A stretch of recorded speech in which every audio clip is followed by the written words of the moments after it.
Maingod to.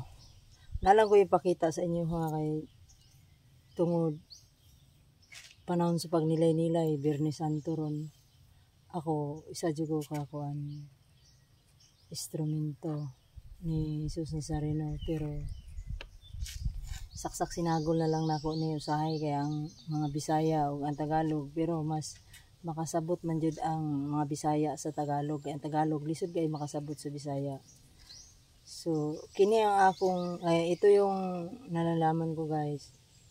Binigyan ako ng kumbaga ng Jesus Nazareno nga manggamot ako sa kapwa ko.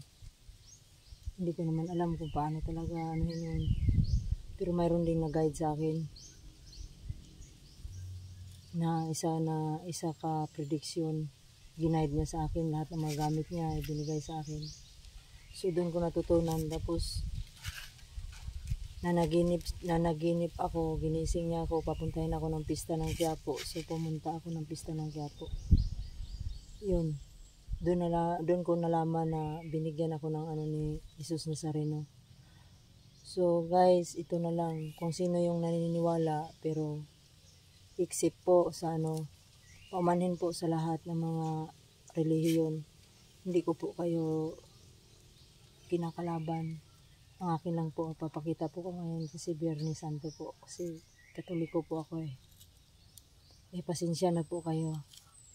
Ito po kasi pinapakita ko lang yung alin po ang malalaman po talaga kung anin po ang power eh.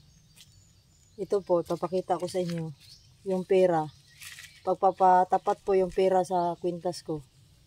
Hindi po nagalaw yung kwintas ko po. Pero pag ito, yan o, Santo Niño, tapat ko po sa kwintas, ayan po. Nagalaw po talaga yung kwintas. Tapos ito po yung rosaryo. Yan po. Nagalaw po talaga. Kahit po ipapahawak ko po to sa ibang hawakan ko po ang dulo ng daliri ko para hindi Ayun guys, pakita guys.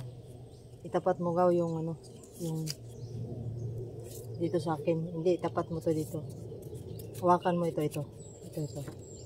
Hawakan mo ito kasi hawakan ko dito ng dulo. Itapat mo yung kwintas. Yan, itapat mo gaw. Yan. Nagalaw po talaga yan kasi milagro po talaga ito eh. Yan, ito yung Bible. Yan. Mga bagong tipan. Pero pag ko po ito, grabe po. Power po talaga yung mga Bible.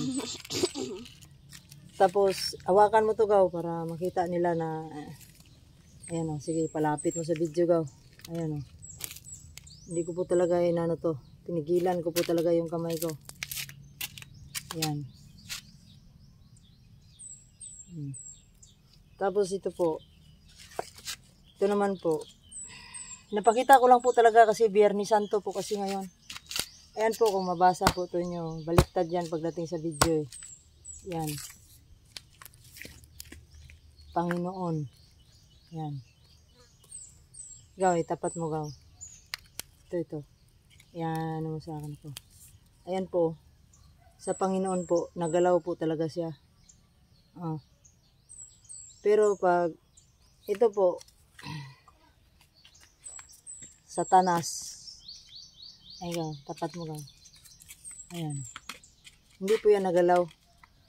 Steady po talaga yan. Satanas po kasi. Ayan po. Ito din.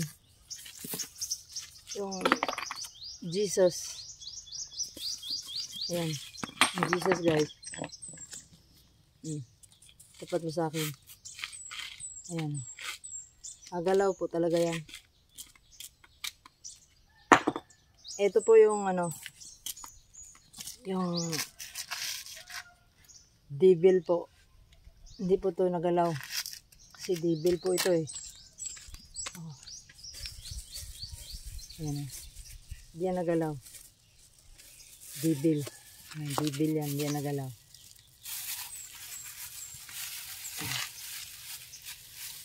Ito, mabait. Mabait to guys. Pati sa akin dyan. Nagalaw po yan ang kwintasyo. Kasi mabait po. Pero, pag dito naman po, sama-sama, hindi po to gagalaw. Kasi masama po eh. Oh. Ayan na, masama yan ha. Ayan na, masama yan ha. O, gawa ka mo. Ayan. Hindi po ito nagalaw. Pinapakita ko lang po na kung ano po ang ano ko, nalalaman ko si Biyernes Santo. Once lang po ito sa isang taon. Tsaka yung nasa Reno, napapakita po ko yung mga birthday niya. So, yun lang guys. Kayo na po ang humusga. Bahala na po ang baser sa akin. Tanggapin ko na po kung anong ano kasi nilabas ko lang po kung anong nasa kalooban ko. Dapat po talaga mangibabaw yung Panginoon sa ating lahat.